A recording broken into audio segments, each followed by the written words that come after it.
cost of living, cost of surviving in Canada is brutal. A lot of people who are from the United States or other countries may have these rose-tinted idea and view of Canada until they experience it themselves. In fact, a lot of people are realizing that, but not just people moving to Canada, people who've lived in Canada for many years. Let's talk about it in today's video as we go through a bunch of TikToks that I found discussing this very topic. I don't know if I can do this anymore. Everything is so expensive. Like, excuse me? I'm done. I don't know if I can do it either. But you know what Canada is? Canada is cold and expensive. It's cold and expensive. Can I just move in with you? What's it like in Canada? Cold and expensive. It is cold and expensive. It is -10. Gas is $7 a gallon. Oh, but I heard people in Canada are so it's cold and expensive. Oh, but don't you have universal? It is cold and expensive. Yep.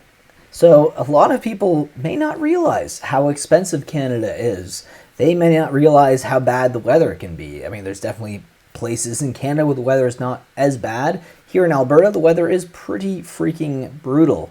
Not the worst in all of Canada, though. In fact, I think Winnipeg is on record for being the coldest city ever clocked in North America. So that's crazy. But you know what else is crazy? Toronto rent ripoffs. Let me know your thoughts about this particular unit, and I want to know your thoughts and whether or not you think this really is a massive rent ripoff. Welcome to Toronto, Canada, for another episode of the only show that takes you inside someone else's apartment so you can judge if it's a ripoff. This is MTV Cribs for Broke People. My name's Chaya. Chaya's apartment is on the 50th floor of her building. As over 1,000 people live in this mega condo. I pay $1,500 a month and my roommate pays $1,800 a month. Chaya's apartment has a great view of the city, but I'm afraid of heights, so I actually found this terrifying. Chaya's washroom also scared me. This toilet is tankless, but don't worry, the buttons are big in case you find flushing hard. This is Chaya's bedroom. Her mattress is on the floor, and that's gender equality. Chaya revealed to me that she sleeps on the bed the short way and not the way everyone else does. Because the building's new, all the appliances are too. I actually found the kitchen kind of cute. It's got in-unit laundry and a lazy boy that's too big for the living room. It's got some extra closet space, and you can watch people skate like a creep. You might think Chaya's building is just a bunch of young students overpaying for rent, but If you like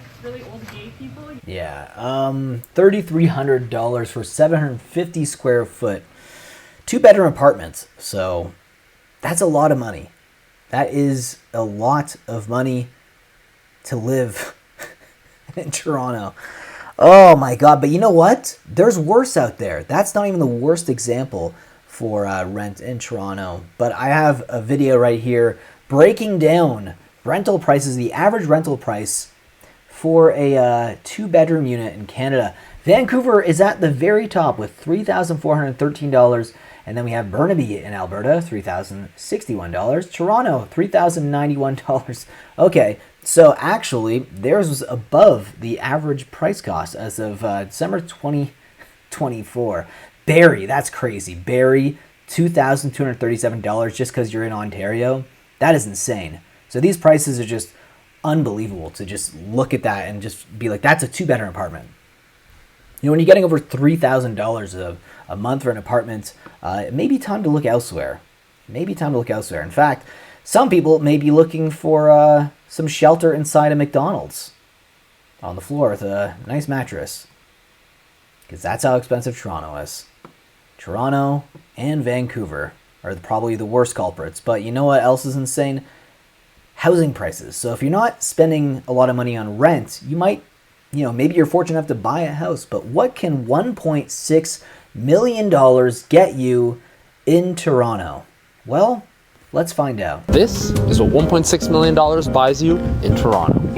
Today we are touring a 3-bedroom home in Seton Village that is a fantastic starter home or... Hold up.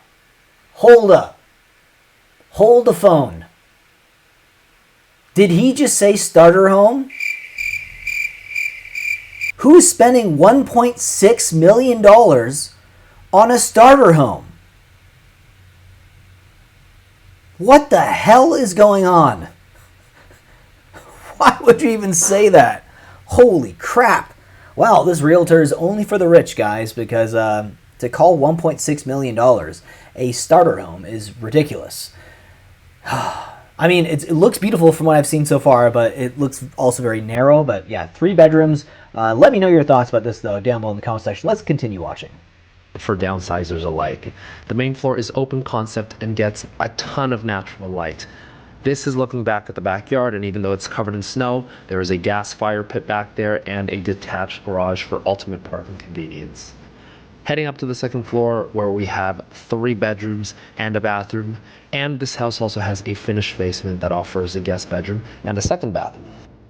Let me know what you thought of this house in the comments, and follow me for more real estate. Well, good thing it had a bathroom. I don't know why you had to emphasize it so much. And it has a bathroom. Good. So we don't have to shit outside in the, well, at least you also have a backyard, right? So why don't you start burying your poo out there? Unbelievable. $1.6 million in Toronto. It's probably in a decent area, though, I will say. It looks cute. Definitely looks cute, but a bit too narrow for my liking. If I'm going to be spending $1.6 million on a quote-unquote starter home. Now, let me know where you live in Canada and what is considered the price for a starter home. I know in Alberta, a starter home probably goes for closer to $400,000 to $500,000, but in Toronto, you gotta times it by 3 or 4. And God, oh my God, in Vancouver, it's probably even 5 times that price. I think a starter home in Vancouver probably $1.8 to $2 million. Jeez, the cost of living, and the cost of surviving, the cost of everything in Canada is just going up. Anyways, guys, hope you enjoyed today's video. Leave your thoughts down below, and I will see you guys in the next one. Take care.